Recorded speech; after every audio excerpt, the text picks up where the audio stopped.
As the Imperial Palace burned, Kane stood defiant, fully aware of the fate that awaited. A former slave turned knight, he had once pledged loyalty to the Empire, only to realize it was never by choice. Faced with betrayal and bloodshed, he chose to fight for himself, rejecting the orders of his superior, Vildo Reagan. Even as flames consumed the throne, Kane's decision to break free from his chains shocked those around him. Despite Vildo's rage, Kane remained unshaken, but his defiance came at a fatal cost. Wounded and collapsing, he slipped into unconsciousness, ignoring the desperate cries of his comrade. As his life faded, his spirit drifted into a surreal plane, an endless void of stars and water. He questioned whether this was death or simply a transition. In that moment, he sensed the world moving on without. Then, unexpectedly, a new reality began. He opened his eyes as a newborn, surrounded by noble. Laughter erupted around him. To his disbelief, he had reincarnated as the grandson of the powerful Vildo Reagan. Now an infant in a noble's arms, Kane found himself helpless and confused. The Empire believed Kane had died, but he had just begun again. No living as KANE Reston, grandson of Hailed Reston, the once fallen knight. Kane adjusted to his noble childhood.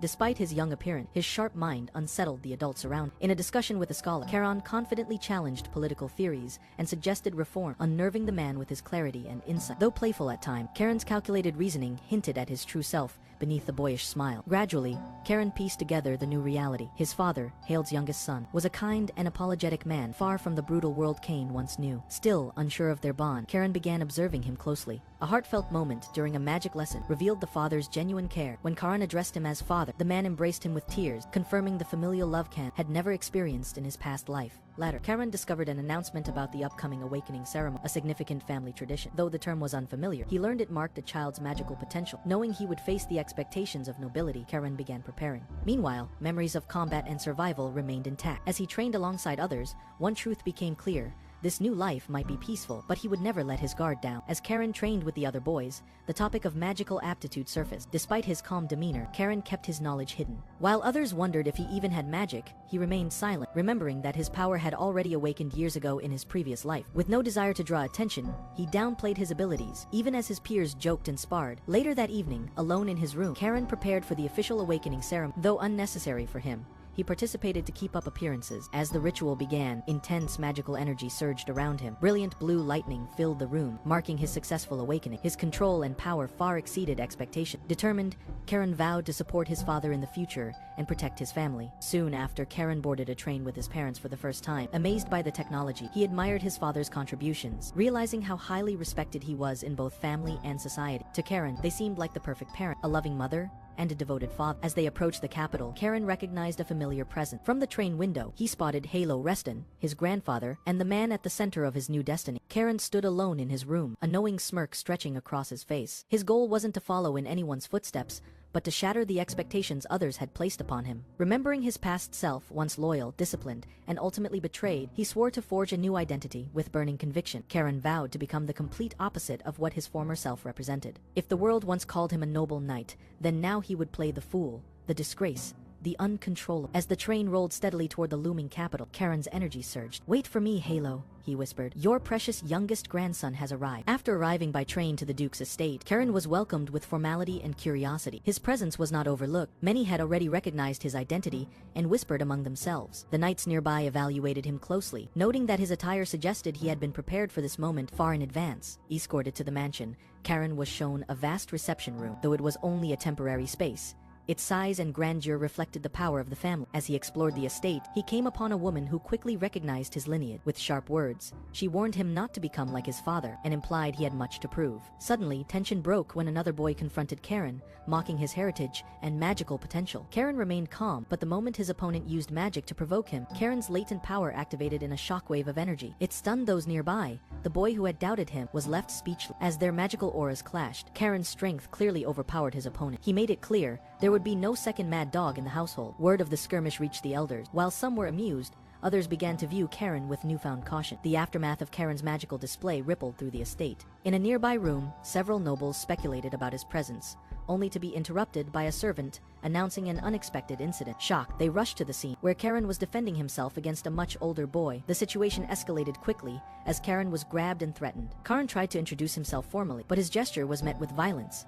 He was struck down, insulted, and humiliated for his lineage. As bystanders watched uncomfortably, the elder brother's arrogance grew, pushing Karen to the ground. Before things could worsen, the chaos drew the attention of senior figures. A composed yet authoritative man arrived and halted the confrontation. Recognizing the boy's identity, he demanded the aggressors release him immediately. The room quieted as Karen was finally freed and guided to safety by his father. Reunited briefly, Karen assured his father he was unharmed. Together, they proceeded to meet the Duke. Inside the grand chamber, the Duke questioned Karen's arrival. Karen's father explained his decision, expressing a desire for Karen to learn discipline. Though skeptical, the Duke agreed.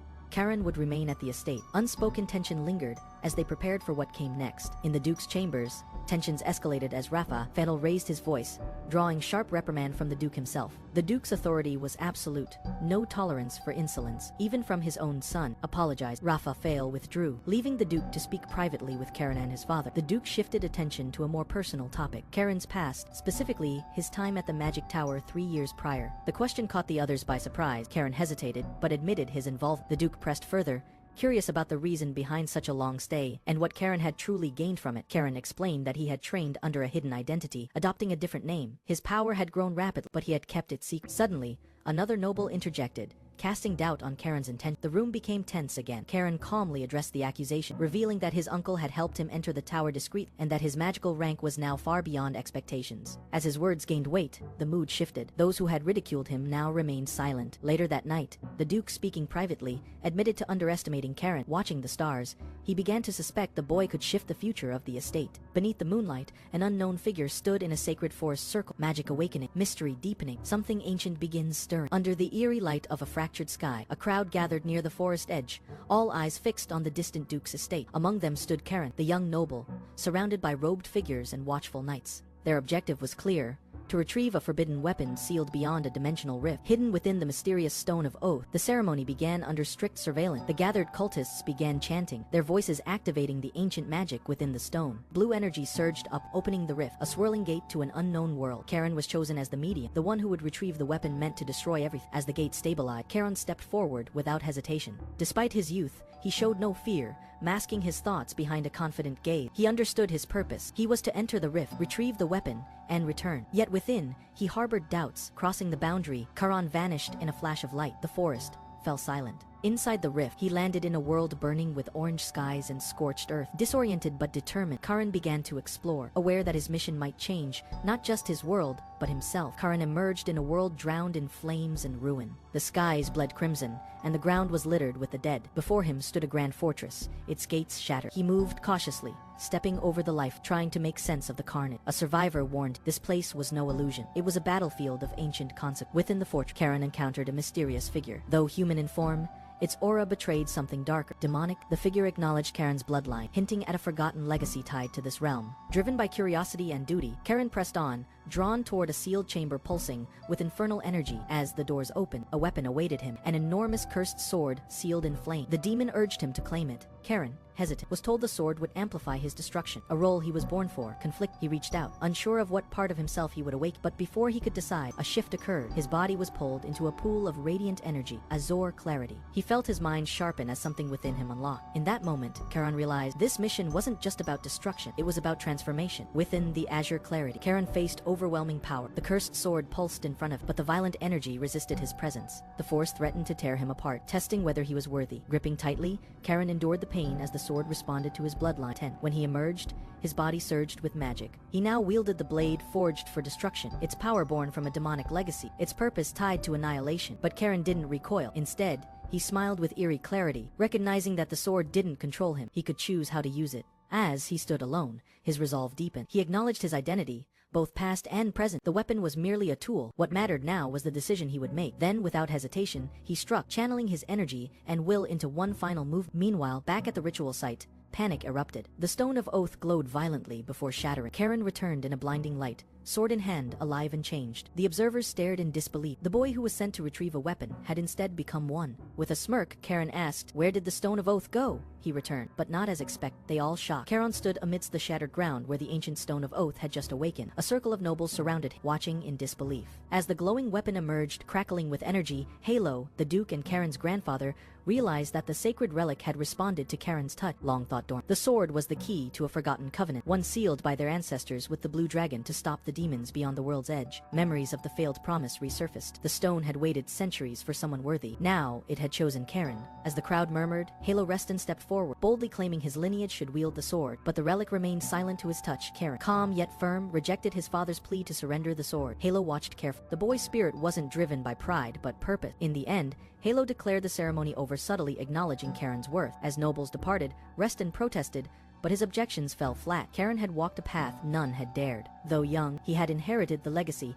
not through bloodline alone, but through resolve. And so, the covenant stirred once again through him. Despite the awakening of the ancient sword, tension lingered. Karen's older brother, Reston, struggled to grasp why fate favored the youngest. Even their middle brother, burdened by expectations, couldn't lift the sword. The air thickened with resentment until Halo intervened, reminding them that their true enemy lay beyond, not within. Soon after, Karen prepared for departure inside the bustling station. The family gathered to see him off. Though Reston voiced concerns about internal threats, he reassured himself that Halo's presence would restrain rash actions. Amid the farewell, Sabina Reston, Halo's sister and a renowned warrior, arrived. Her presence offered both strength and reassurance. Karen remembered her as the one who once saved him during a crisis. Now, her return marked his journey with quiet encouragement. Before departure, a message arrived. A private residence had been prepared for Karen at the sea fortress, arranged discreetly by Heinrich. The gesture surprised Karan, affirming quiet support within the family. With final goodbyes shared, Karan departed by train under heavy watch. At the station's end, an advisor gave Karan a final warning. Lady Sabina, whom he was about to meet, was known as the Black Anchor. Her influence was deep, and her power rivaled even Halo's caution would be vital. Karen entered the grand hall hesitant, only to be ordered to sit cross-legged beside Leo. The room buzzed with quiet energy,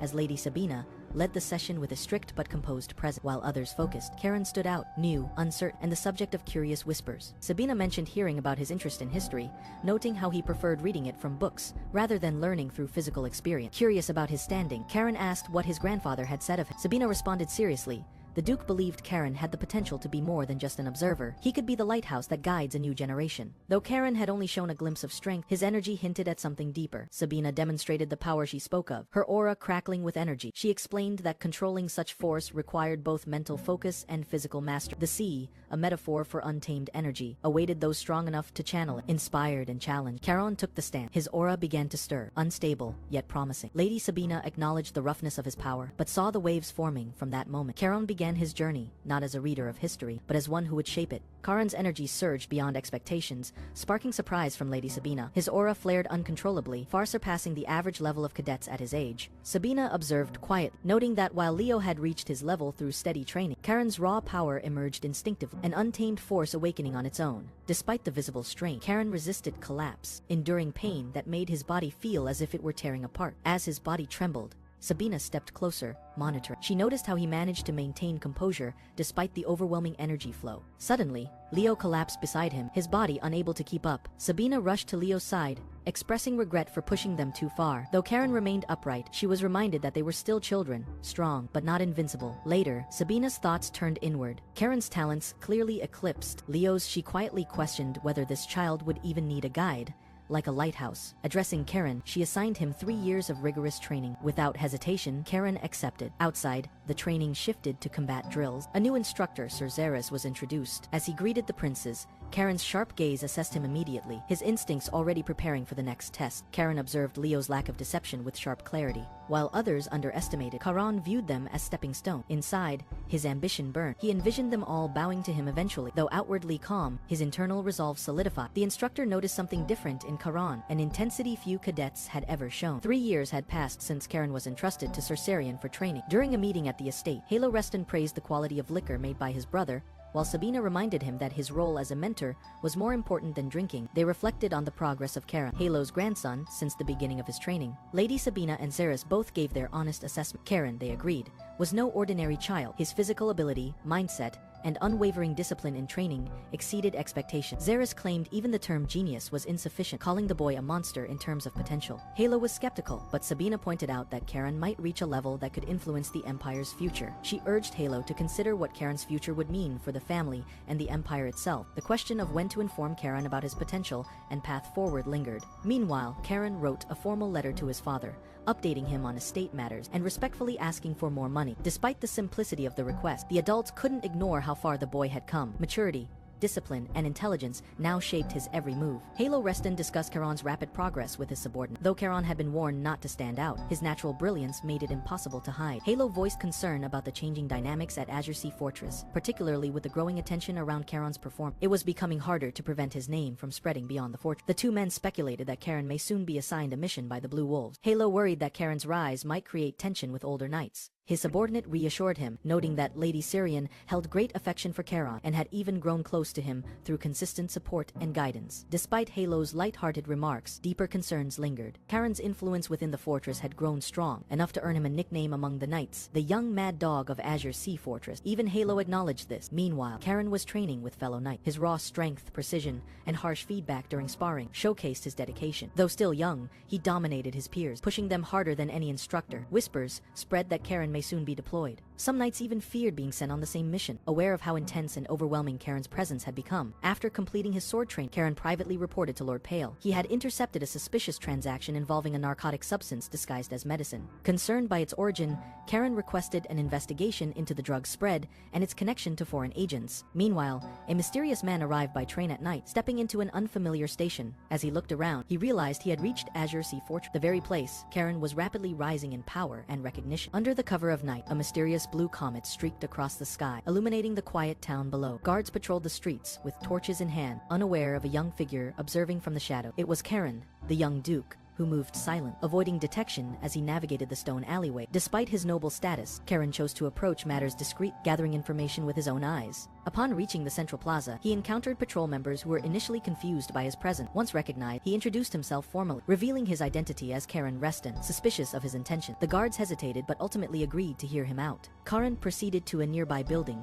where he discussed the root of recent unrest with an officer. The issue stemmed from the delayed collection of the Baron's event taxes. For 6 months, they had received no payments. Worse, merchants had gone missing, and rumors suggested corruption or betrayal from within the Baron. Outraged by the possibility of exploitation, Karen's composure broke. He declared that those responsible deserved no mercy. Determined to act, he asked for full authority over the matter. With permission granted, Karen prepared to confront the rot festering beneath noble title. Karen poured himself a drink as the meeting shifted in tone. Though young, he asserted his authority, revealing a personal stake. His father resided in the same jurisdiction controlled by the delinquent Baron. The matter, he explained, was too close to home to be ignored. Though hesitant, the officers acknowledged his seriousness. As discussion continued, tensions rose. Zeras, frustrated, reminded Karen not to overstep with the liquor. Despite the protest, Karen pushed forward, turning the conversation back to the unrest plaguing the region. The room quieted as he laid out the full extent of the corruption, with missing funds and kidnapped merchants at the heart of it. Zeras remained skeptical, but Karen countered sharply, prioritizing visible danger over unseen threats. His commanding presence silenced the room. The officers reluctantly accepted his reasoning, though unease lingered. Elsewhere, Leo appeared confused and shaken, questioning why he had been selected. The scene shifted to a station where soldiers, including Zeras and Leo, prepared to deploy. It was the youth's first mission, and nerves were high. Sabina, a noble woman overseeing the operation, noted the rookie's enthusiasm. With a calm demeanor, she decided to accompany the squad herself, recognizing that Karen's judgment had placed untested but promising soldiers at the center of a dangerous mission. At the departure platform, the team prepared for the mission ahead. Zeras, though concerned, kept his worries private. Sabina remained calm, believing in the growth of the two young recruits. Though she instructed that no intervention was necessary unless their lives were in danger, her gaze lingered on them with a mix of confidence and caution. Leo, one of the recruits, showed visible nervousness. Sabina encouraged him, reminding him of his hard work and progress during the past 3 years. Becoming a full member of the Blue Wolves was within reach. As the train's departure neared, his comrade hyped him up, and their spirits lifted. Once aboard, the weight of the mission returned. Leo's expression hardened. This was the moment he had trained for. The magical train, bound for Oidus Barony, rolled out of the station. As the city faded into the distance, Leo silently accepted that reality was finally catching up to his ambition. As the train made its way through the snow-covered forest, a hushed conversation unfolded within one of its compartments. The warrior found himself among Karen and Leo. His mind drifted to classify, including the feared White Emperor. Tension filled the air, but Leo remained quiet, his thoughts elsewhere. Back in the estate, Leo faced harsh judgment from his mother. She compared him unfavorably to his older brother Karen, who was praised as the family's rising star. Despite Leo's efforts, he remained in Karen's shadow. His mother's words cut deep, emphasizing that Karen was not even a rival, just a goal Leo could never reach. Her words echoed in Leo's mind, fueling a painful inferiority complex on the train. Leo's focus faltered again. His commanding officer called his name sharply, snapping him out of his daze. Others commented on his mental distraction, urging him to stay grounded. Karen, even in sleep, held the attention and admiration Leo could never quite grasp. Despite doubts and comparison, Leo's master acknowledged his quiet progress over the years,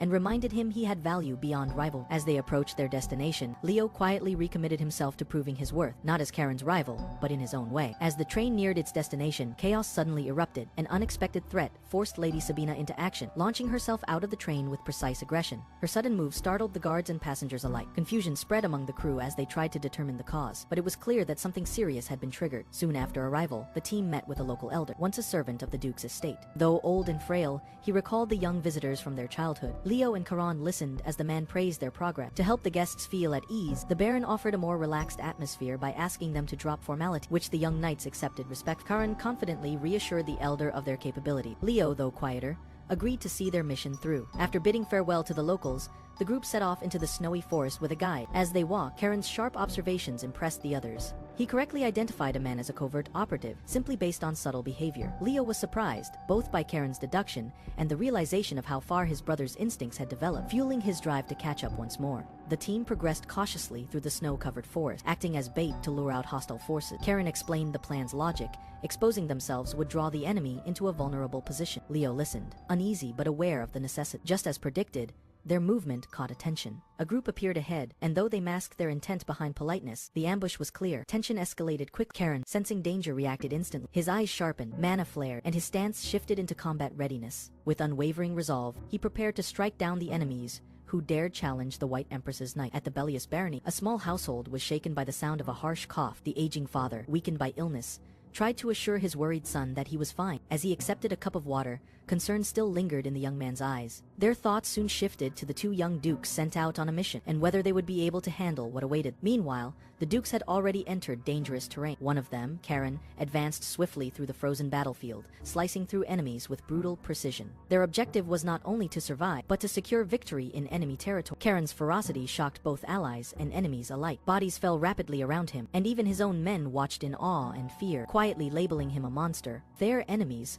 overwhelmed by Karen's relentless assault, began to panic. One of the opposing commanders considered retreat, but before he could act, Karen struck down their leader as chaos erupted. A dark, demonic force awakened among the enemy ranks, but Karen stood unfazed. When the battle ended, silence followed. The ground was soaked in blood. Karen looked at his sword, then simply muttered about his now dirty clothes. The aftermath of the brutal clash left a few survivors trembling before Karen. Their will to fight was broken, and one of them, a soldier named Urha, surrendered without resistance. Karen demanded a rope and swiftly bound the prisoners, using them to aid their next move. Leo, cautious yet confused, questioned Karen's method of disarming even the weakest of foes, but Karen insisted on complete authenticity. They were to use the captured soldiers as bait to locate the enemy base. As the group moved through the wood, Karen and Leo began probing Urha for information. The prisoner revealed that their group had deserted from the Edian Empire, numbering around 150 men, including a mage and knight. Karen's suspicions grew. Deserters of such strength were unlikely to be hiding here without purpose. Something didn't add up. Karen recalled the glowing blue eyes he saw earlier, realizing they belonged to a mage likely tied to the House of Drexine. Urha's hesitation and vague explanations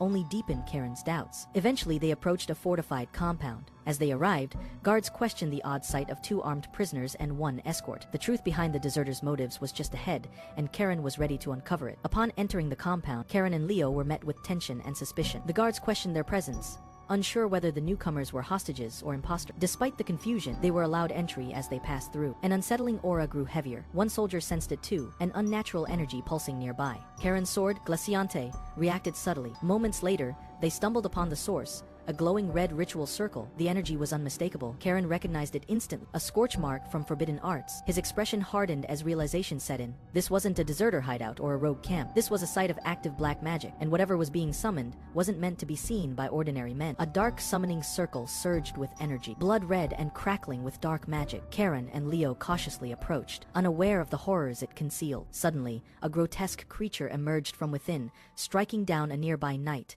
with terrifying force. The enemy commander, watching from afar, triggered a powerful barrier that trapped the young warriors inside. They had walked straight into a trap, surrounded and cut off. The commander mocked their situation, referring to them as insignificant prey. Inside the barrier, the knights scanned for weaknesses, but found no sign of their target until they realized hostages were being taken. Their young master, visibly shaken, was grabbed and rendered powerless. The enemy, finding no value in a hostage without influence, discarded him cruelly, calling him worthless. Outnumbered and facing a dire situation, Karen asked his comrade if there was a plan. Calmly, Leo confirmed. The real strategy wasn't to defeat the army, it was to eliminate the commander. As the chaos deepened, he stepped forward, activating a hidden power. With his body engulfed in glowing blue mana, Karen ordered Leo to handle the troops while he advanced toward the commander. He would handle this battle personally. Leo unleashed a surge of powerful blue mana, activating a technique that signaled the beginning of the counterattack. As he advanced, his brother Karen joined the fray, intercepting enemies on the ground with sharp precision. The enemy commander realized too late that the battle was shifting,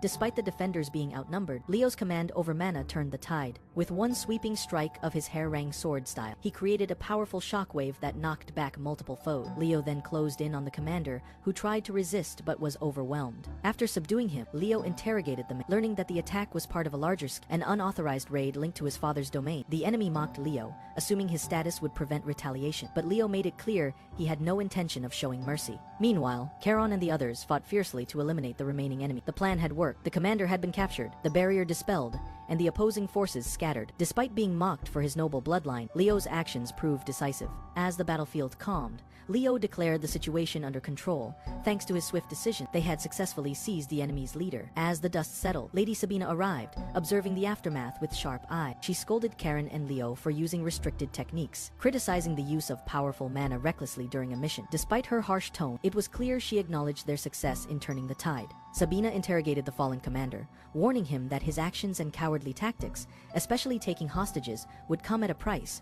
When she asked why such tactics were used, Karen admitted it was a ploy to expose the hypocrisy of nobles who claimed to value life. With the enemy subdued and prisoners secured, Sabina ordered a return to Lord Bellus's castle for question. Watching her leave, the defeated commander trembled. To him, one thing was clear. The Reston siblings were nothing short of mad. In the aftermath of a raid, the knights discovered a hidden prison beneath a rundown building. Among the captives was a man's daughter, Isabel, who cried out upon recognizing. The man rushed forward, embracing her as he whispered apologies. Emotion ran high as families were reunited, while Karen, the young noble overseeing the operation, watched in silence, guilt flickering in his expression. Outside, the captured bandits stood restrained. Karen ordered the transfer of the prisoners to the Blue Sea Fortress. One man, clearly distinct from the others, was not tied up. A subordinate questioned the oversight, to which Karen responded that the man's cooperation had earned him temporary freedom. Despite his affiliation, the man had aided the knights, offering medicine to the sick and food to the starving. Several townsfolk vouched for his kindness, begging for mercy. Karen hesitated, but acknowledged the testimony, deciding to consider leniency. Just then, soldiers discovered a hidden stash within the hideout. As Karen approached, he was stunned to find a massive blue crystal glowing in the dark, a magic stone. Realizing its significance, Karen's mind raced. The existence of such a gem confirmed suspicion. The Marquis's family had likely known of the bandits' true purpose all along. As the captured bandits were escorted into the village, Karen and his group were greeted by the young baron. With formalities exchanged, the baron permitted them to imprison the leader in their dungeon. A man approached Sabina with a request, but she, serving only as a guardian, directed him to the student, namely Karen. The man sought leniency, expressing concern that punishing the baron's territory might be excessive. Karen, however, saw through the request. He questioned the suspicious location of the hideout, why such a remote and unremarkable region was chosen. The man, visibly nervous, attempted to downplay the choice, but Karen pushed further, implying hidden motives behind the bandits' action. Eventually, Karen made a proposal to complete the investigation at the Azure Sea Fortress, while keeping an eye on the territory. The man's reluctance revealed deeper secrets he was trying to protect. Karen noted the oddity of illegal mining operations, so far from public oversight. Later, under the moonlight, Sabina questioned how the group found the hidden hideout. Karen pointed to an ordinary-looking dark maid. He explained that despite appearances, the mage's actions during the mission had been vital, especially when he used dark magic to expose traces left behind by the criminals, guiding them to the truth. After the mission, Sabina reviewed the operation's flaws. She reminded Karen and Leo that they had prioritized minor gains over larger strategic threats. Despite recovering a valuable resource, they had missed signs pointing to a bigger scheme. For this, Sabina labeled the mission a failure. The students accepted her judgment quietly, with Leo feeling unexpectedly sidelined. They soon returned to the Azure Sea Fortress, where staff greeted them with concern. A messenger arrived in haste, delivering a sealed letter from the Imperial Palace. The contents shocked the Lord. It was a direct command from the Emperor. Panic swept through the court. The Emperor was personally summoning someone to the capital. As the news spread, Karen stood silently on the balcony, deep in thought, sensing the winds of change already stirring beneath the surface. A military train rushed through the snow-covered landscape under cover of night. As it reached the station, 2 rugged prisoners were escorted out under tight surveillance. One of them nervously asked about their fate, but the guard silenced him. Their arrival was no coincidence. High-ranking cadets awaited their arrival. Among the cadets were Karen, a sharp-eyed young noble, and his red-haired brother Leo. They were greeted by other trainees who hinted at internal struggles within the academy. Sabina, a noblewoman, soon joined them. Karen confirmed he had been summoned due to recent disruptions tied to their older brother's past. Talk shifted to the academy itself. Leo mentioned rumors of growing faction. Karen listened carefully, already aware that power was shifting toward two noble house, Duke Salmon and Marquis Dia, who had once overthrown a former emperor and now influenced the throne. Their growing dominance had made the current emperor more of a figurehead than a ruler. Sabina noted Karen's strength and potential role in stabilizing the chaos. As the cadets gathered, attention turned back to the prison. Karen approached and identified the older man as the rebel leader without delay. He ordered an interrogation, aiming to extract the truth behind the recent attack. As the interrogation concluded, Karen shifted his attention to the smaller boy who had accompanied the enemy leader. Though unassuming, the child sparked Karen's interest. With a casual order, Karen claimed the boy as a personal servant, despite protests. The guards complied, and Leo followed Karen. Though their mission wasn't over, their superior, Zeron, reminded them to file a post-mission report. Both brothers hesitated, questioning if one shared report would suffice. Zeron allowed it, but remained strict. Though the atmosphere loosened among the cadets, Karen remained distant. His calm demeanor masked deeper thoughts, even as he prepared the report with Leo. Suddenly, Karen turned to face the rebel leader once more, unsheathing his blade. The others watched in confusion. He struck quickly, his sword piercing the stone near the captive's feet. He wasn't punishing the man, he was sending a message. There was more at stake than the mission had revealed. Far away, in the Empire's capital, a grand chamber awaited an ominous report. Vildo Reagan, Karen's grandfather, had received troubling intelligence. Among recovered materials from the rebels was an artifact pulsing with dark energy. It once belonged to the tyrant emperor. Alarmed, Vildo concluded that either the emperor's legacy endured or he was still alive. Vildo Reagan grew increasingly suspicious. A dark artifact's origin tied back to a dangerous deal involving Baron Bellis's son. The emperor himself summoned Karen for questions. Zeres was ordered to bring him. Meanwhile, Karen, elsewhere, stood amidst swirling energy, seemingly unbothered by the summoning. Power crackled around him, hinting at forces few could understand and fewer could control. His connection to current events was deeper than anyone had yet realized. Under a moonlit sky, the sealed floor of the estate's ancient laboratory cracked open. A summoning circle lit up, glowing with arcane energy from it. Karen emerged, his expression calm and unreadable. Zeres, standing nearby, took notice of his unexpected presence and questioned his arrival. Karen had only just appeared, but Zeres was already suspicious. Access to this restricted place was usually limited to the direct bloodline. Zeres informed Karen that the head of the family had summoned. With a hint of concern, Karen learned he was to travel to the capital. The reason remained unclear, but Zeres assured him that he would hear the details directly from the family council. At the estate's grand hall, Karen was greeted by armored escorts and brought before the council. His grandfather, Vildo Reagan, presided over the meeting. Karen was scolded for acting independently in negotiations with the Bellis family, despite his reasoning that the proposal had been accepted willingly and based on more than outdated formalities. He was questioned for neglecting noble protocols. But when Karen emphasized that his actions were to protect the family's honor, even Vildo was moved. The council, surprised by his conviction, acknowledged his growth in silence. After defending his actions, Karen stood composed before the family council. Vildo Reagan, after a moment of silence, accepted the proposed deal Karen had initiated with the Bellis family. Though unconventional, the deal was deemed beneficial. The negotiations would now formally continue through Pool, the designated family representative. Attention soon shifted to a more urgent matter. A summons from the Emperor Zeres informed Karen that his presence had been requested in the capital. Karen quickly realized the Emperor's interest was likely not personal, but political, driven by noble factions leveraging the Emperor as a puppet. Vildo, sensing Karen's hesitation, told him that the decision to go rested entirely with. Despite the uncertainty and pressure, Karen chose to accept the summons, eager to reunite with his grandfather on his mother's side. Vildo confirmed that his brother Leo would join him, accompanied by Hans's squad, for protection. While Karen questioned the need for an escort, it was clear that his unpredictable nature demanded precaution. 3 days later, negotiations resumed with the Bellis baronet. As terms were finalized, it became clear that the agreement rested heavily on Karen and Leo's cooperation, a condition that placed unexpected leverage in House Bellis's favor. Despite some concerns, the Bellis delegation acknowledged the value in Karen and Leo's prior efforts. Still, the generous terms in the proposed deal were viewed with skepticism. One noble questioned whether the offer was too rewarding for what seemed like a simple commission. But the truth was transparent. Bellis wasn't just negotiating trade, they were investing in influence. Specifically in Karen and Leo, the young heirs who were poised to lead the Azure Sea Fortress in the future. Even though the hidden intent was clear, neither side attempted to deny it. Both houses moved forward with the agreement, sealing the deal in the spirit of mutual gain. The negotiation concluded with smiles, but the undertone was one of quiet calculation. Outside, the brothers bantered over their supply allocation, with Leo boldly demanding the larger share. Karen protested, but eventually gave in with a smirk. Their antics amused those watching. Once always at odds, The brothers were now inseparable. Though Karen still teased Leo mercilessly, there was no doubt their bond had deepened. What began as rivalry had matured into a trusted partnership, a subtle strength neither the council nor their enemies could ignore. Night settled over the estate as Leo returned from his mission in the capital, accompanied by his brother Karen. Though visibly anxious, Leo was reassured by Karen's casual remark. Inside, they sat across from each other as Leo shared his uncertainty about Dikus, a city known for its strong warrior. Before he could dwell on their master Sabina, and unannounced, Sabina commended Leo's first mission and surprised him with wine. Though hesitant, Leo eventually accepted, influenced by Karen's encouragement and his prior exposure to alcohol through him. The atmosphere turned light-hearted as they drank together, Sabina openly praising their growth. She then mentioned her upcoming return to the North Sea, hinting at a lengthy absence. Leo and Karen were clearly affected by the news, unsure when they would meet her again. Sabina advised them about social gatherings, especially warning Leo against attending parties with Karen, given his brother's looks and charm. The warning sparked frustration in Leo, who accused Karen of ruining his future marriage prospects. Their banter escalated, but Sabina calmed them. Later that night, a serious tone returned as Pale reported to the Lord, discussing the recent mission's outcome. They acknowledged Sabina's strategic contribution and the rising promise of the young brothers. In the quiet of the estate's hall, Pale and Lord Halo Reston stood in thoughtful conversation. The Lord acknowledged the value of dependable subordinates, entrusting Pale with deeper responsibility. Although Pale accepted with composure,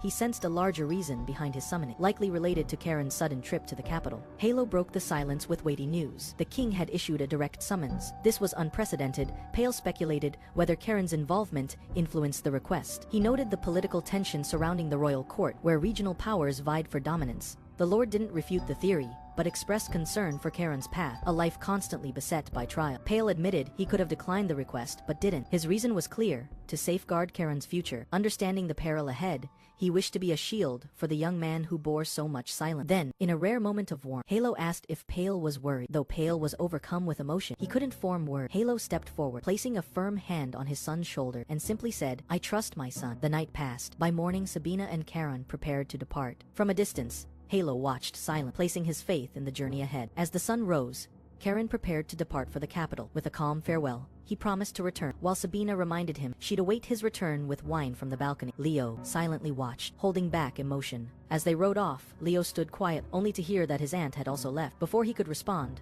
a presence interrupted, sharp, intense. A mysterious figure suddenly appeared before him. The name, Tales echoed in his mind, triggering a surge of recognition and tension. Karen's expression hardened. Whoever this man was, his arrival was no coincidence. Something serious had begun. Karen arrived at the grand station under the gaze of curious staff and guards. His presence caused murmurs. Many were surprised the young master was finally leaving for the capital. Assigned guards observed him cautiously, tasked with ensuring his safety. Among them, Leo stood out, silent and loyal. Earlier that morning, Karen had spoken with his uncle, who confirmed the emperor's summons to the capital. Karen respectfully requested a favor, indirectly acknowledging the weight of his actions in the past. His uncle warned him not to repeat the chaos of Jongke Seong. Karen gave a solemn promise, though both knew it wasn't simply about behavior, it was about restraint. His uncle cautioned that many in the capital waited for a reason to strike. If Karen faltered, the family's enemies would seize the chance. Accepting this, Karen masked his defiance with a polite expression, vowing to live up to expectations later. Alone, Karen revealed his inner fury. He remembered Tails, someone he intended to confront. The punishment his uncle spoke of didn't intimidate, he welcomed it, if it meant revenge. At the station, as the train prepared to depart, a soldier thanked Karen for a second chance. Karen smirked, revealing his real motive, transporting the man to prison. As final checks were completed at the station, Sir Zeres reminded the group to avoid trouble during the journey. Just before departure, Karen's father ran toward them, panting in hurry. Pale hadn't come for an official reason, but to see Karen once more before he left. Though out of breath, Pale expressed concern and urged Karen to return safely. Their exchange was brief,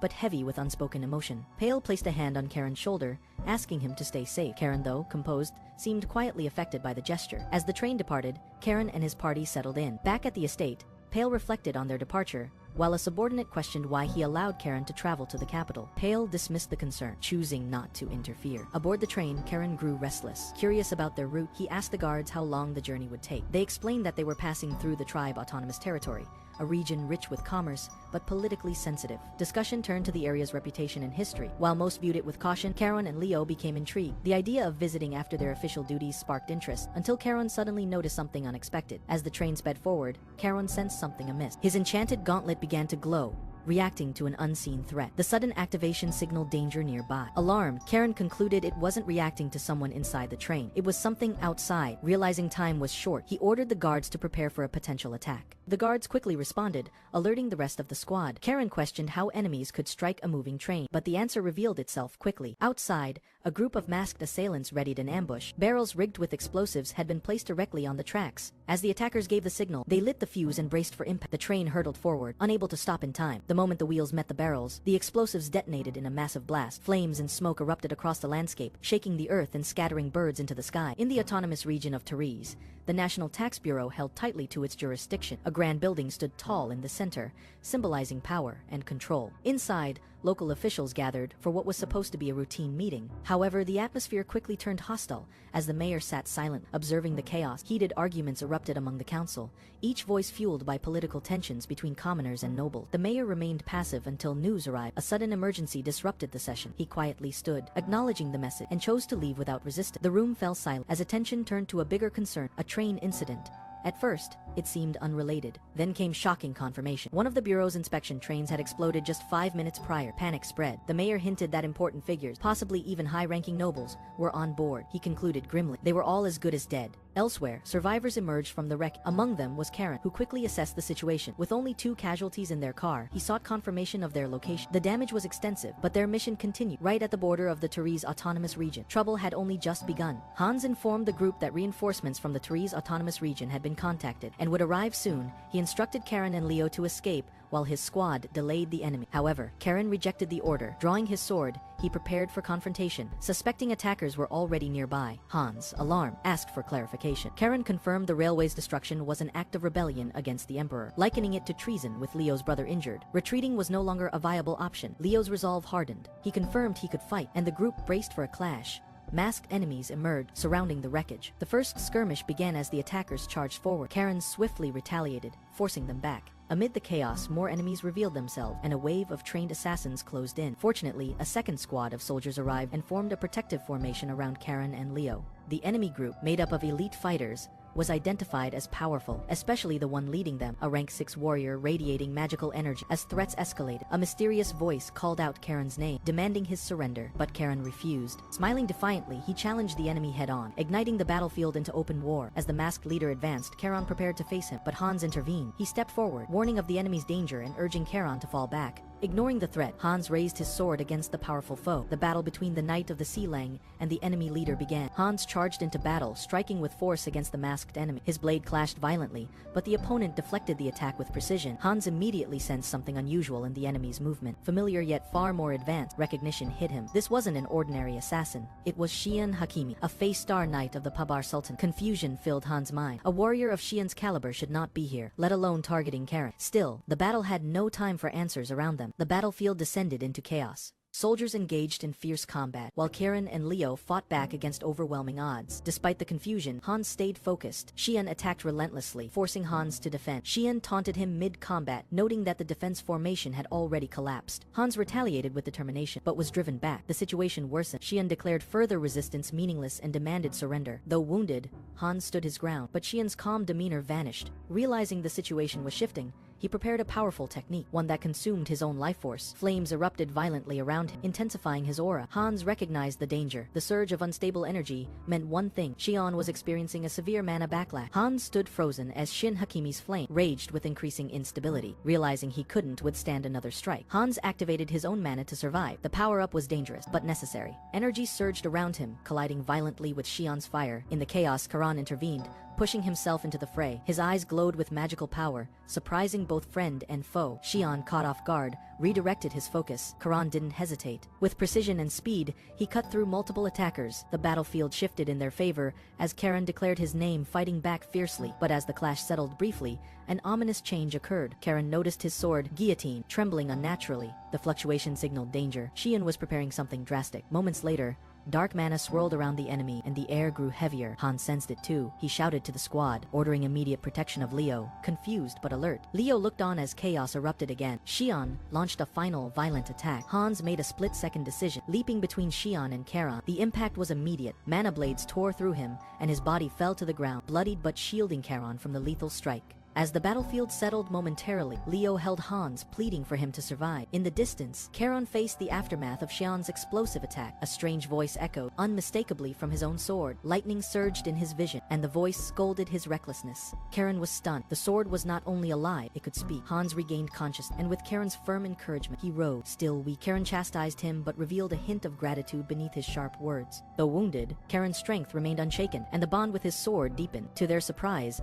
the sword continued to speak, its presence fully awakened. Karen realized he wielded an ego sword, a rare weapon with a soul and will of its own. As the dust cleared and the enemy retreated, the massive crater left behind marked both destruction and the awakening of a greater power. After the intense battle, Karen and Hans regrouped with the soldier. Discussions began about the strange phenomenon. Karen's sword, now revealed to be an ego sword, had shown sentient traits. Some mistook it as mythical, but Hans was quick to explain that ego swords were real, albeit extremely rare. Karen, dismissing the chatter, remained focused on the next move. As calm returned, reinforcements from the mayor's office arrived by carriage. The squad began transferring the wounded. Karen, however, chose not to return to the capital immediately. Despite Hans' concern, he insisted on staying mobile until the situation was fully controlled. Inside the carriage, Karen voiced suspicions about Xian Hakimi, the masked enemy revealed to be a 6-star knight from the Pabar Sultan. The realization unsettled the group. A knight of that rank acting alone hinted at a deeper political plot. Questions arose about the validity of the peace treaty between their nations. Tension grew. If the Sultanate had indeed sanctioned the attack, war could be inevitable. As the mood darkened, Leo tried to speak but was distracted. Blood on his hand caught his attention. Unexpected and unfamiliar. Something was wrong. Karen and Hans looked on, realizing their problems were far from over. As the carriage moved steadily toward the Terraire autonomous territory, Leo reflected on the trauma of his first kill. Karen responded with calm clarity, explaining that taking a life could feel easier over time, but one must never forget the weight of it. That, he said, was part of truly living. The group soon arrived at the grand entrance of the terrace. Karen, Hans, and the others were greeted with formal respect by local officials inside. The mayor promised cooperation in uncovering the truth behind the attack. He quickly distanced Taller from the incident, assuring that his government had no ties to it. In a diplomatic exchange, Karen navigated the conversation with restraint, questioning the mayor's sincerity while remaining courteous. The discussion turned toward the weapons used in the attack, explosives crafted by the Empire's own arms bureau. Karen pointed out that such weapons couldn't be obtained easily unless leaked intentionally. The room grew tense. The possibility of someone from Tesher collaborating with the Pabar Sultanate was raised. Karen warned the mayor that if he continued to deny involvement, he could be seen as complicit. With stakes rising, Karen reminded him members of Cheongsu Castle had died. This wasn't just political, it was personal. The mayor sat in silent panic as pressure mounted, entangled in a plot involving imperial weapons and death. He realized that refusing to cooperate meant political ruin, or worse. Desperate to shift the conversation, he asked about Karen's family, only to find himself further cornered. Karen calmly confirmed his lineage, revealing his connection to the powerful Commissioner Gale Ferret, his grandfather. Just as tension peaked, an urgent report arrived. The commissioner himself was en route with special force. The mayor was stunned. The infamous Demon King of Finance was coming personally. Karen smiled confidently. He had expected this. His grandfather wouldn't hesitate to protect his only grandson. Night fell over the Tisbe autonomous territory. The streets, once bustling with civilians, now echoed with the synchronized march of an organized group. Tension quietly spread through the town as a large force of armed men moved in formation, led by a stern-faced commander. Hidden in the shadows, cloaked figures observed the activity from above. They noted that someone important connected to the recent train incident was arriving soon. Guild representatives and city officials debated heatedly in a hall. The mayor struggled to maintain control as voices rose in panic over the unfolding events. Whispers of explosives, imperial threats, and the influence of powerful figures stirred distrust. Some doubted the scale of the threat, until Karen entered. Karen quickly asserted dominance by revealing the attack on his life and exposing the source of the explosives used. Traced to their own territory, the gathered guilds went silent. One leader tried to deflect, but Karen directly linked him to the Humir Trading Guild and threatened to report him to his grandfather, the commission. Before panic could spread, an imperial official entered and declared that the tax bureau was officially taking over. All resistance ceased. Authority had shifted, and investigations would now begin under imperial control. The night settled over the Tebe autonomous territory, but the tension was far from calm. Citizens gathered, sensing unrest, as shadowy figures moved discreetly through the streets. An armed group, led by a bald, imposing man, emerged, their formation deliberate and ominous. Meanwhile, cloaked observers monitored the scene from above, noting the urgency of the commissioner's movements. His grandson's involvement had accelerated everything. Inside the political halls, traders debated the unfolding events. Some voiced suspicions of a sudden imperial order,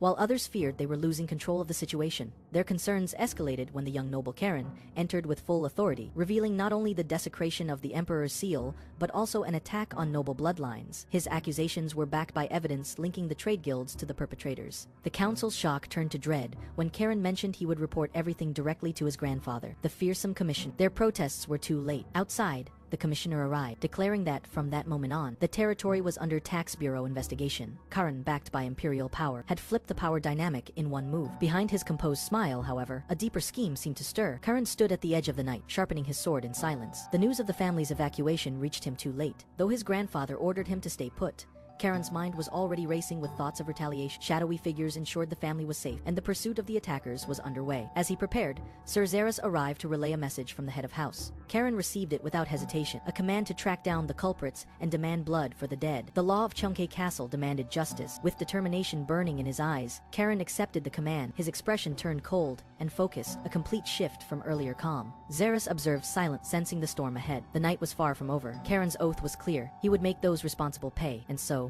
the hunt began. Karen and Leo ventured into the shadowed alleys of Tebet, a notorious district where the black market thrived after dark. Disguised to blend in, they kept a low profile amid the murmurs of backdoor deals and wandering eyes. Though Leo complained about playing the role of a servant, Karen reminded him that noble appearances would only draw attention in a place teeming with criminals. As they progressed deeper into the district, the atmosphere thickened with unease. The streets narrowed, and the dim lanterns cast distorted shadows. Karen warned Leo they were nearing the informant's location. Moments later, a cloaked man intercepted them, revealing himself as Julio, sent by Sir Zeres. He led them swiftly to a safe house prepared for discreet discussion. Inside, the room was soundproofed with artifacts to ensure privacy. Julio shared his background, once a native of Tebet, now aiding Reston out of gratitude to Sir Zeres. Without delay, Karen pressed for information. A plan had surfaced. Smugglers intended to ambush House Reston with explosives after learning of their journey to the capital. Julio confirmed he knew who was behind it, setting the stage for a deeper unraveling of the plot against Reston. Inside the safe house, Julio shared intelligence about two powerful groups operating in Tebet's black market, Kerr and Caligo. While Kerr had become more structured, quietly entrenching itself in Tebet's underworld,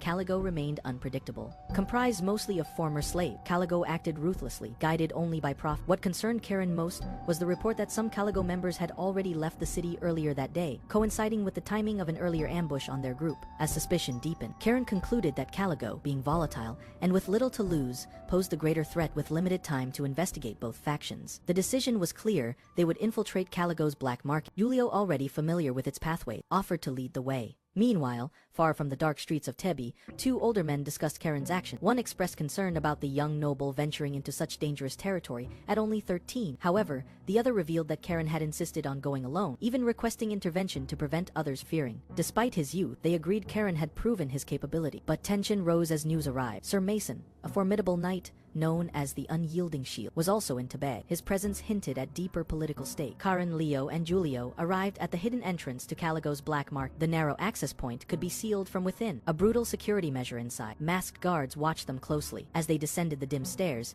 they were stopped by armed sentries. Despite Julio's connections, the guards claimed all transactions were halted by the chairman's orders. Tension rose as Karen attempted to negotiate, only to be stonewalled. The guards refused to explain the sudden lockdown. As the situation escalated, Karen's calm broke. He reached for his weapon, daring the guards to intervene. Leo, alarmed, tried to de-escalate, but it was too late. Switching to a secondary plan, the group launched a surprise attack. Swift and calculated, they overwhelmed the guards with unexpected coordination and skill. One of the attackers, stunned by the assault, realized they were utterly unprepared. Karen's team had outmaneuvered them before they could react. In the cold shadows of the fortress, chaos erupted as mercenaries from the Reston family clashed with an unexpected intruder. A blonde warrior moved swiftly through the battlefield, disabling opponents with precise, calculated force. Each strike dismantled their formation, and his speed left no time for retaliation. As one soldier fell, another hesitated, recognizing the danger too late. The warrior's technique was clean and deliberate. He showed no hesitation. From the darkness, his allies emerged, surrounding the remaining enemies. One of the captives, a key member of the enemy guild, was identified and taken under control. Among the opposition, panic began to spread. The warrior made it clear that they were not negotiating. Hostage games would be returned in kind. When the enemy attempted to intimidate him with threats, he responded by seizing the advantage, turning their tactics against them. With the situation under control, he instructed Cal, his companion, to escort the prisoners. A final warning was issued. The enemy would be expected, and preparations would be made. As the group moved out, the young warrior remained composed. Though surrounded by enemies and deception, he never wavered. Tonight, they had won the ground, and the message was clear. Rumors spread swiftly through the underworld of Tebet. Mason Paul, the renowned 8-star knight, had arrived. But what stirred true fear was the implication that Prince Revelio, the sixth son of the Emperor, had come as well. In a quiet, dimly lit room, influential figures discussed the threat his presence posed, particularly if Karen Reston, the volatile noble, was also involved. Elsewhere, a sudden breach shattered the calm. A group led by a white-haired knight forced entry into a manor. As tension flared, they were met by a masked figure, his golden mask glinting under the moonlight. Recognition sparked instantly. The man's presence wasn't just familiar, it was dangerous. The knight's instincts screamed caution. The mana surrounding the masked man pulsed like that of a high-level knight, possibly even stronger. Their appearance was no coincidence, it was a calculated response. Conversations escalated. The masked figure, revealed to be the adopted sibling of Caligo's guild leader, spoke cryptically, brushing aside the confrontation as a simple visit. But the knight didn't buy it. His resolve hardened, sensing that behind the polite words was a veiled threat. A clash was imminent, and he prepared himself, for diplomacy had already failed. As tensions peaked, the white-haired knight launched the Blue Wolf swordsmanship secret technique, aiming directly for the masked intruder. But the moment his blade moved, the man vanished. Laughter echoed through the hall as the golden masked figure reappeared, unfazed, mocking. He revealed his true awareness. The man he had captured wasn't just a knight, he was Mason, an 8-star warrior. More alarming was the realization that the white-haired youth before him was none other than Prince Revelio, the 6th imperial son. Before the prince could respond, a new presence entered, the elf woman. Her sudden appearance shifted the atmosphere. Though she bore herself like a servant, her aura betrayed immense power. The prince could feel mana flowing from both her and the masked man, but hers was even more intense. As the confrontation escalated, the elf's tone grew sharper. In the dim glow of the duke's estate, a masked council assembled, discussing a recent series of attacks involving untraceable explosives. The investigation had stalled, and suspicions lingered around political groups capable of obtaining such rare materials. Tea was poured, marking the tense atmosphere as discussions deepened. Karen, seated among the group, remained quiet around him. The knights and nobles engaged in rowdy conversation, teasing him about his connection to the influential Kybera family. Though he was visibly uncomfortable, they persisted, pushing boundaries until a senior knight warned them to stop, referring to Karen as the young pup. The tension rose, but Karen kept his composure, his silence a mask for deeper thoughts. The elf knight redirected the conversation back to its purpose. The attacks. She emphasized the severity of the recent bombings and revealed that the origin was still unknown. Her tone shifted as she addressed Karen directly, hinting that he might hold the key to uncovering the truth. However, she imposed one condition. All eyes turned to her as she dramatically sipped her tea. With a playful yet unnerving tone, she announced her demand for Karen to become friends with Lyran. The room fell silent, and Karen's reaction was stunned. A simple yet unexpected request, carrying weight far beyond its surface meaning, had just changed the direction of their mission. After the startling request to befriend Lyran, Karen grew visibly uneasy. The idea of building ties with the imperial family raised political red flags. He expressed his concern that such a relationship might not be seen as genuine friendship, but as a calculated alliance. The pink-haired officer acknowledged the sensitivity, but argued that friendships among nobles are rarely pure. The prince interjected, suggesting that even superficial connections could offer strategic advantages. He pointed out that the Bistein family, known for their influence, was planning to move soon. A connection with Lyran might serve as a warning to both the imperial family and rival factions. Karen remained skeptical, but was clearly conflicted.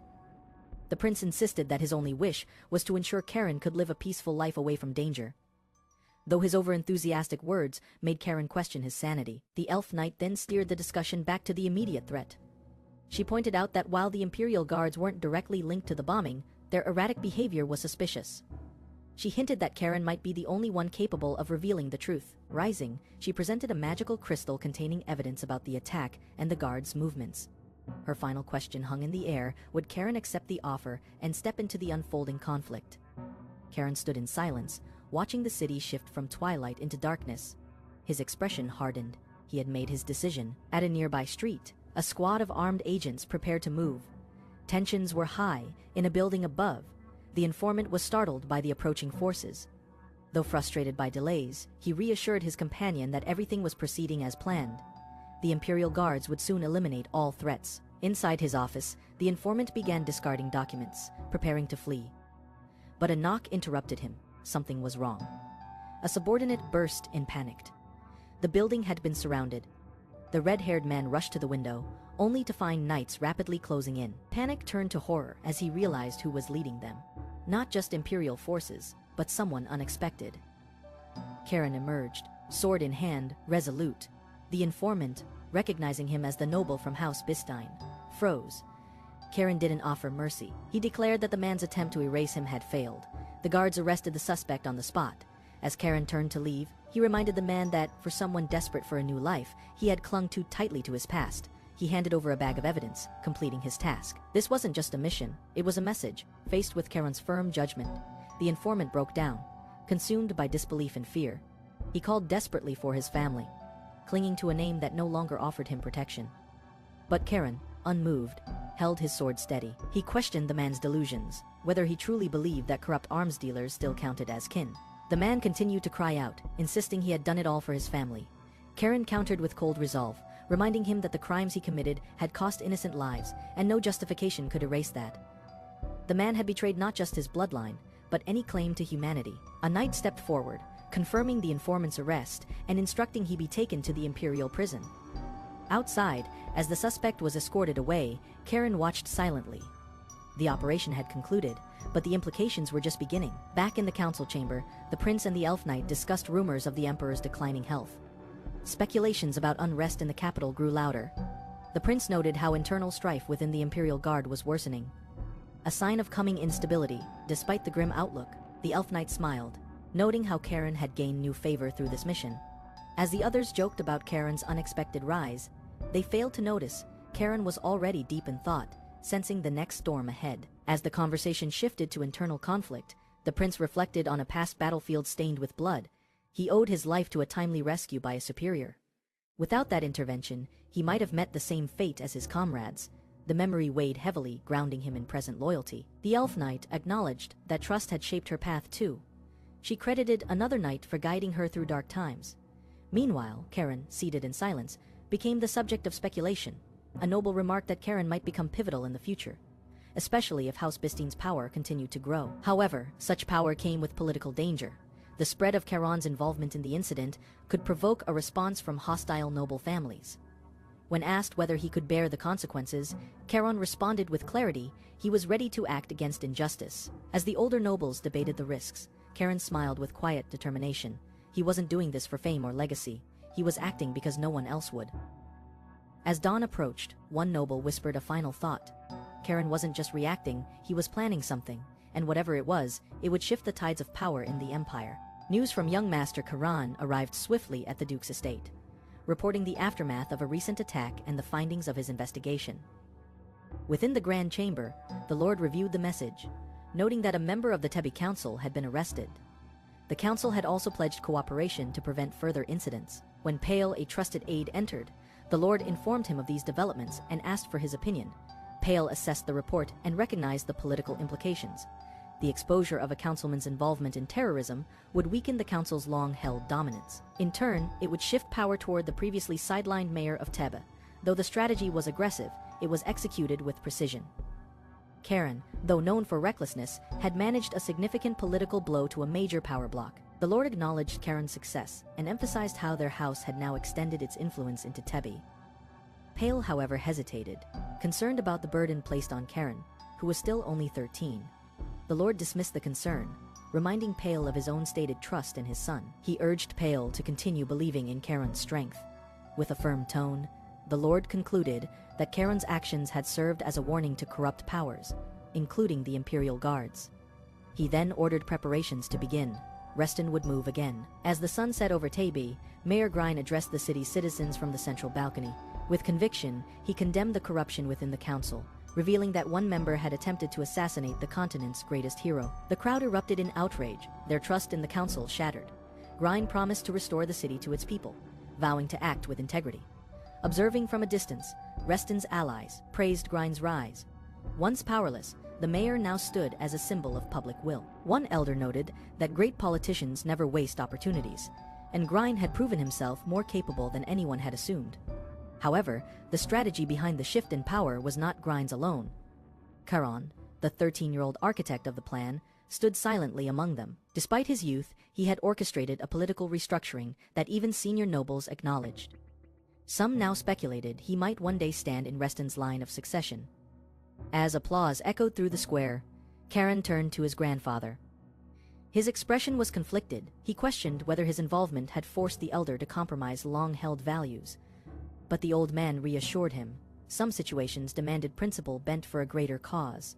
The emperor himself had approved of curbing the council's unchecked influence. Relieved, Karen stood still, touched by his grandfather's trust, before parting.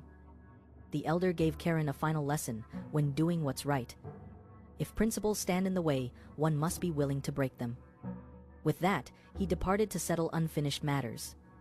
Alone again, Karen and Leo reflected on the mayor's powerful speech. Leo questioned which part had swayed the crowd, and Karen explained, simply it was the mayor's pledge to dismantle entrenched power. The declaration gave people hope. For many, it meant a chance at change, though Leo struggled to fully grasp its impact. Karen teased him for his privileged upbringing. Their lighthearted exchange revealed a bond strengthened through shared responsibility, even amid political tension later. Under the night sky, the mayor was celebrated for revitalizing TB, yet he credited Karan, whose plan legitimized the shift in power. The mayor then inquired about the Hareng Knights, and was informed that reinforcements had already been dispatched, a calculated move made in advance. As the conversation turned toward politics, Leo observed the unfolding scene with quiet awareness.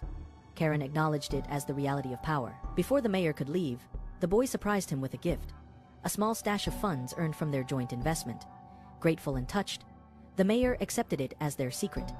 In that moment, camaraderie and calculated influence moved side by side. As preparations to depart the city neared completion, Leo stood tense, clearly reluctant about returning to the capital. The Imperial Guard had been assigned as his escort, a decision made by the head of house, which unsettled Karen. Leo, too, seemed uneasy with the arrangement. Sir Zeres, once expected to accompany them, regretfully declined. He had been ordered to escort prisoners and the wounded. In his place, the escort duty fell to Vildo Reagan, a name that triggered immediate recognition in Karen. Hugo, the son of Karan's eldest uncle, was a renowned prodigy who had reached the elite threshold of 6 stars at only 28. Karen quickly realized this development altered the balance of his carefully laid plans. Hugo's unexpected presence introduced a powerful, unpredictable factor. Meanwhile, a flamboyant arrival interrupted the tension. A relative cheerfully called out to Karen and Leo, greeting them from a lavish golden vehicle.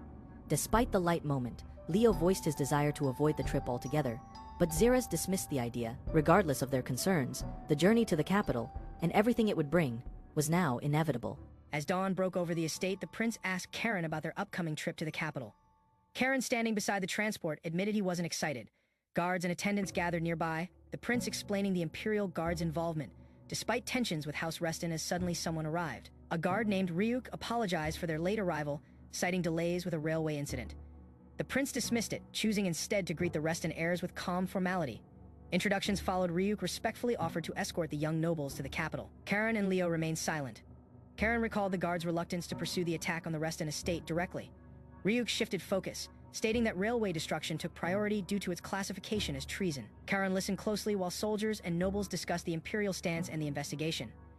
He confused as the prince accepted the guards' reasoning, masking frustration with polite words and diplomacy. The prince suggested they begin the journey, and the group prepared to depart the estate. Sir Zeres quietly praised Karen's restraint, urging him not to confront the guard just yet. Karen reflected silently, suspecting the guard acted under orders from a noble faction. He resolved to act if the truth confirmed such corruption within the Empire's forces. With conviction in his eyes, Karen steeled himself, vowing not to stay silent again. As the transport rolled under the amber sky, Karen noted the silence surrounding them. Rio the prince, ever talkative, teased Karen but received a blunt dismissal. Turning serious, Prince Rio asked about the mayor's speech, suggesting it was Karen's influence at work. Prince Rio hinted that the mayor was using the situation to shift power from the council. Karen remained unreadable as Rio speculated about political motives behind helping House Reston. Karen indirectly confirmed his strategy. Prince Rio reassured him that he got the right. With pride, Rio claimed his background gave him the experience to survive and navigate politics. Their conversation was interrupted when Rio's sister called to check on their progress. Prince Rio exaggerated his complaints while Karen coldly dismissed the notion of friendship. Karen stated no agreement was in place and demanded to hear terms before considering any deal. Rio laughed it off while Karen reminded him of the lack of trust between them. Elsewhere, an elf woman warned of the risks in joining hands with her guild without consent. The elf clarified that she wished to ally with Rio, not House Reston. Karen heard in silent. She justified her interest, seeing Rio's potential as a valuable investment. Karen silently acknowledged the offer while Rio accepted that they now shared a future path. Prince Rio handed Karen a crystal orb before parting ways, promising to stay in contact if needed. As Rio cheerfully waved goodbye, Karen silently reflected on the selfishness of both siblings. Peering out the window, Karen noticed their vehicle approaching the capital gates as evening fell. Their transport passed through the massive open gates as guards welcomed the Reston heirs. Soon after, the group arrived at a residence arranged for them within the capital's borders. Karen declined the offer to tour the estate. uninterested in sightseeing after the long ride. Sir Ryuk prepared to depart with the Imperial Guard, politely bidding farewell to the young lords. Karen thanked him for the escort, and Ryuk assured him they would meet again. As the guard rode off, Karen and Leo turned their attention to the towering skyline. Karen asked about the tall, glowing structure ahead, and Leo identified it as the Magic Tower. They admired the tower's scale and extravagance, remarking on the transformation since decades past. Staring up at the tower, Karen sensed that they had finally arrived at the true capital. Suddenly, Karen had a vision of a man he didn't recognize, speaking cryptic words, shaken. Karen stepped back, drawing concern from his companions nearby. From the shadows, a stranger emerged, calling out Karen's name and identifying him as Vildo Reagan. Karen and Leo arrived at the estate after a long journey, greeted with appreciation for their efforts. Vildo extended a polite welcome, meeting Karen for the first time under the night sky. They exchanged a formal handshake, and Vildo noted Karen's presence exceeded expectations. The estate was filled with warm reunions as family members welcomed Karen and Leo. Their grandmother joyfully embraced Karen, surprised at how much he had grown.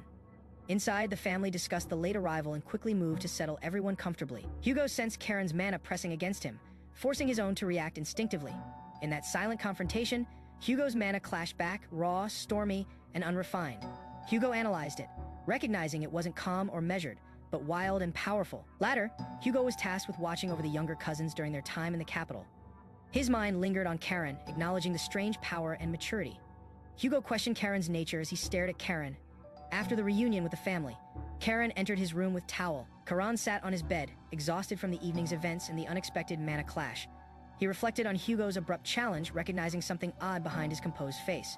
Karan, alone, admitted confusion but remembered he had returned to life after 50 years. Karen grinned, considered easing his mind with stolen liquor from a royal carriage. He eyed his sword while taking a drink, noticing an odd reaction as the liquor touched the blade.